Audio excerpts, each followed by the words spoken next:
This production is brought to you by Ancient Origins, reconstructing the story of humanity's past, and the YouTube channel, The Study of Antiquity and the Middle Ages. The Polabian Slavs, A History of a Vanquished People, written by Alexa Vuchkovich, narrated by D.W. Draffin. Not all of history's tales have a happy ending. In fact, most of them are rife with sad fates and great turmoil, with the ruthless passage of time erasing entire nations. One of these tales is that of the Polabian Slavs, westernmost of all Slavic tribes. These warriors and traders struggled for survival through their entire existence. Known also as the Pomeranians, or the Baltic Slavs, they were fundamental in the historical development of Western and Central Europe and the emergence of Germany, from whom they suffered centuries of competition. Join us as we uncover the history of these diverse Slavic tribes, about whose ethnogenesis there is a wealth of information, and who remain a subject of active research to this day. What was the fate of these tribes, and what have they left behind? The truth can be easier to discover than you might think. Early history of the Palabian Slavs. The name Polabian Slavs is an umbrella term for all the various Slavic tribes that dwelt on the westernmost reaches of Slavic habitation alongside the Elbe River in today's eastern Germany. This name itself is Slavic, a cognate of Po and Labe, meaning by the river Elbe. The territory of these tribes spanned from the Baltic Sea in the north to the Elbe and Sala rivers in the west, up to the lower Jutland Peninsula's Sachsenwall in the northwest, and south towards the regions of the Czechs and Poles. Together with the rest of the Slavic world, located in Central, Southern, and Eastern Europe, they formed an almost unified continuum of Slavonic cultures and peoples that shows us an important insight into their migrations, connections, and the emergence of modern Slavic nations. With an almost unified and unbroken border between North and South Europe, these Slavic tribes shared common knowledge and were largely united, contrary to what was previously believed. Polabian Slavs and their settlement of modern Germany. The earliest settlement of Slavs in what is modern Germany took place in the early 6th century CE. After the so-called migration period that began in Europe in the 1st century CE and lasted to circa 500 CE, the regions we mention above were largely left unsettled and empty. With the increasing numbers and regular migration of Slavic tribes, many of these drifted westwards and settled along the numerous rivers in Germany, as was a common trait of the Slavs. Nowadays, the original source of all Slavic tribes is fiercely debated, but new research shows that they could have developed over a much larger area of Europe than was previously believed. A powerful clue for this are the toponyms that are shared with Slavic regions to the north and south, as well as the mentions in Frankish and Byzantine early medieval sources that paint a clear picture of regular Slavic migrations across Europe. From their settlement in the 6th century, these Slavic tribes steadily developed in this new region. They preserved their identity to the fullest, retaining several key Proto-Slavic traits, both linguistically and culturally, skillfully adapting to their surroundings and always defending themselves from their warlike Germanic neighbors. Polabian Slavs chose strategic solutions for their villages and forts. An enormous percentage of known Slavic gords, or forts, in the Elbe River vicinity was built almost exclusively at hard-to-reach locations, mostly on small lake islands. They built their villages using a circular setup, making them easy to defend. This trait remains even today amongst some Slavic minorities in Germany, of which we shall speak more. Brethren, cousins, and family feuds, the Polabian Slavic tribes. Numerous Polabian Slavic tribes are recorded, both large and small. We shall mention those most important and crucial in the historic development of this region. The primary Polabian tribe were the Abadrites.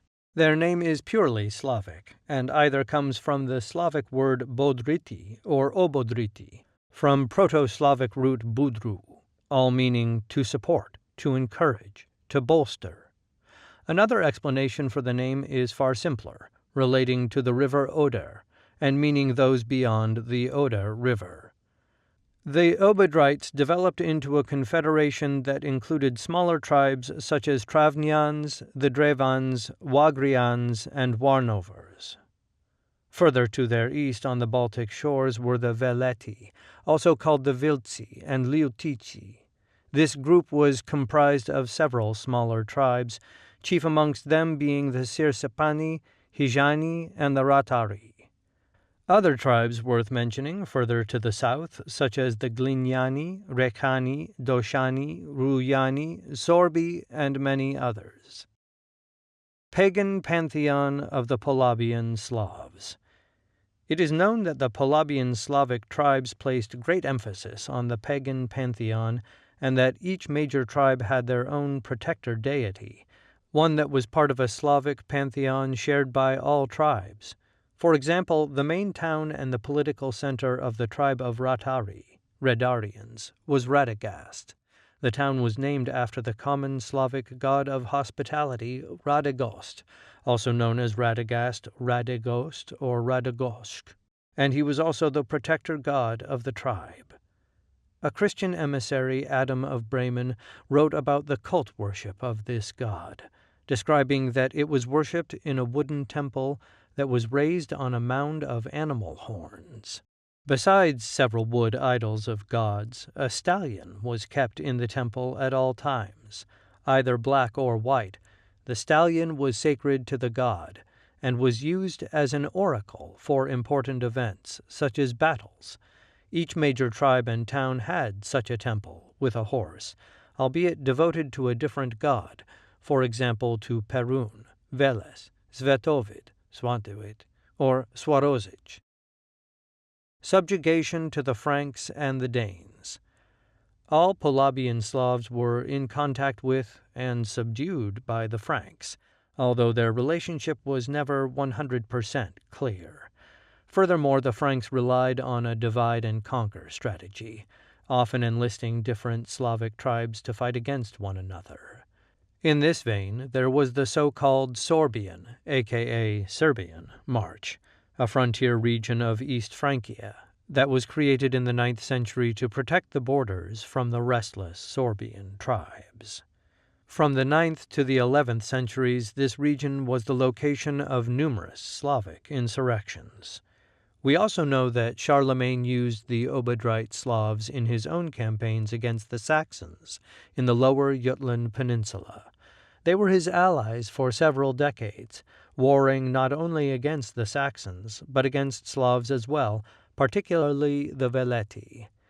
At this point, it's worth concentrating on the Abadrites. From circa 808 to 1200, this tribe was a focal point of the region. Allied to the Carolingian kings, they were the enemies of the Danes, who sought to rule the Baltic region. The Abadrites were powerful and somewhat unpredictable. On several occasions they rebelled, or rose up against their allies in the hope of seizing greater power.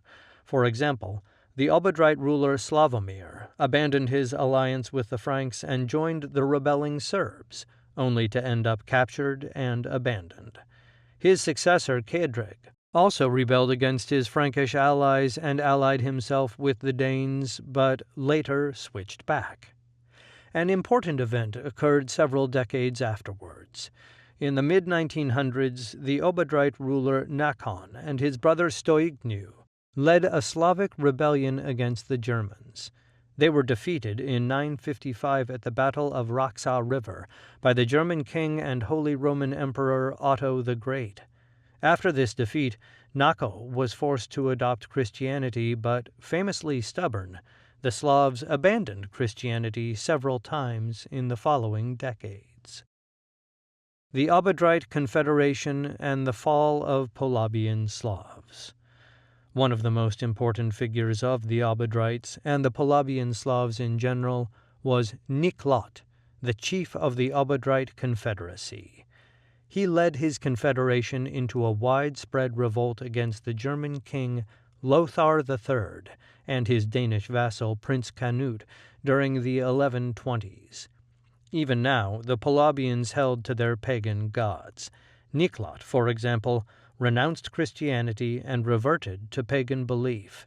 Betrayed by his Saxon allies, Niklat was murdered, and his lands partitioned between the Christians. His son, Pribislav, accepted the sovereignty of the Holy Roman Empire and became a vassal, accepting Christian faith and becoming the first prince of Mecklenburg, recovering a part of the Slavic territories in Mecklenburg. The emerging House of Mecklenburg would develop into one of Germany's most powerful and influential noble houses, and would end up to be one of the last ruling noble houses of Europe, being abolished in 1918. After the baptism of Pribislav and his acceptance of German rule, a gradual process of Germanization began for the Polabian Slavs, who gradually lost their identity. Even before the death of famed Niklat, the Polabian Slavs in general, and not just the Abadrites, suffered greatly against the increasing pressures of the Danes and the Germans.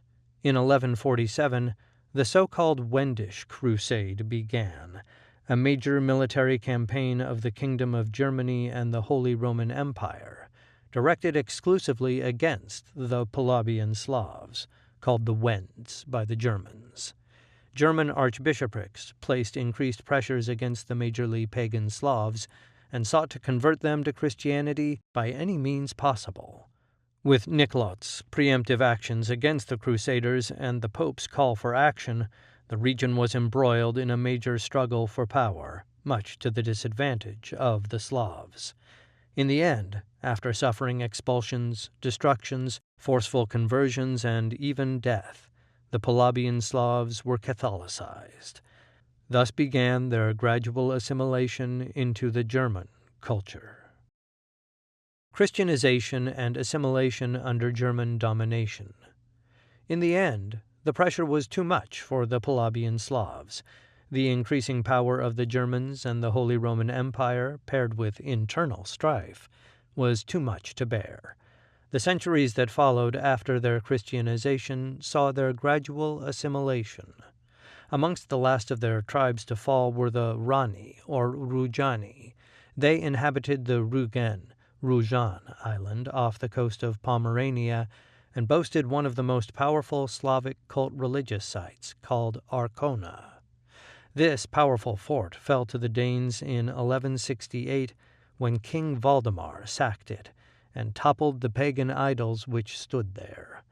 After this, the Rani prince Jaromir became a Christian and a vassal to the Danes.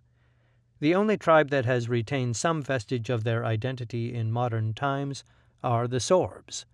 Although suffering the same processes of assimilation as the others, they managed to preserve some of their culture in the region of Lusatia. Today they are a minority in Germany and are split into the lower and upper Sorbs. Their language belongs to the West Slavic group and shares similarities with Polish, Serbian, and Czech, although being markedly different. Other tribes weren't as lucky as the Sorbs. They were all assimilated by the Germans, losing their culture and language. The last speaker of a Polabian language died in the early 18th century, speaking the Drevani Polabian dialect. With their death, the language died also, although a limited vocabulary is preserved in various writings. Even so, the remnants of the Polabian Slavs remain for all to see. The eastern half of today's Germany is filled to the brim with Slavic toponyms, especially in the Mecklenburg-Vorpommern region. Moreover, some of Germany's most important cities were founded by the Polabian Slavs, and their names remain fully Slavic. These Slavic towns include Berlin, Rostock, Rostoke, Schwerin, Zieren, Neubrandenburg, Brandebourg, Güstrow, Gusarov, Wismar, Vizimir, Neustrelitz, Strelica, Oldenburg, Starograd, Lübeck, Liubice, Bautzen, Büdischen, Cottbus, Köserbütz, Luckau, Kamenz, Kamenika, and many, many more. Vae Victus, the fate of the Polabian Slavs. If you reflect upon the sad fate of the Polabian Slav nation and their assimilation, you have to wonder, to what extent has their culture really disappeared? How much of today's Eastern Germany is actually inhabited by German people and not Slavs who have over time adopted German culture and its language? Either way, history once more provides us with a unique perspective in relation to one of Europe's major nations, bringing to mind the famous expression, Vae Victis, woe to the conquered. For it is the victor who decides the future of a nation and can make its culture and customs disappear at their whim. As long as we can remember, we can preserve. This Slavic tale deserves to be heard, and the history of the Polabian Slavs must not be forgotten. A nation and its people cannot so easily disappear. Ancient Origins specializes in reconstructing the story of humanity's past. And honestly, for those of you who love anything ancient, mysterious, and the unexplained, it's the best resource online for you, providing a variety of content. But more importantly, it's helping us understand the subjects that we all love. From the fringe to the mainstream, you get the best of everything. But if you want access to even greater content, I highly suggest you becoming a premium member to Ancient Origins. And for those of you who may ask, okay, why? I have an answer for you. One, it is a treasure trove of information. It gives you even more access to the subjects that you love. From ebooks, webinars, expeditions, even more articles, but in some cases, you get to talk to the experts themselves. And by being a subscriber to Ancient Origins, you are continuing to help them make history matter. Ancient Origins literally has something for everyone. So, before we get to the presentation, check out the links in the video description below.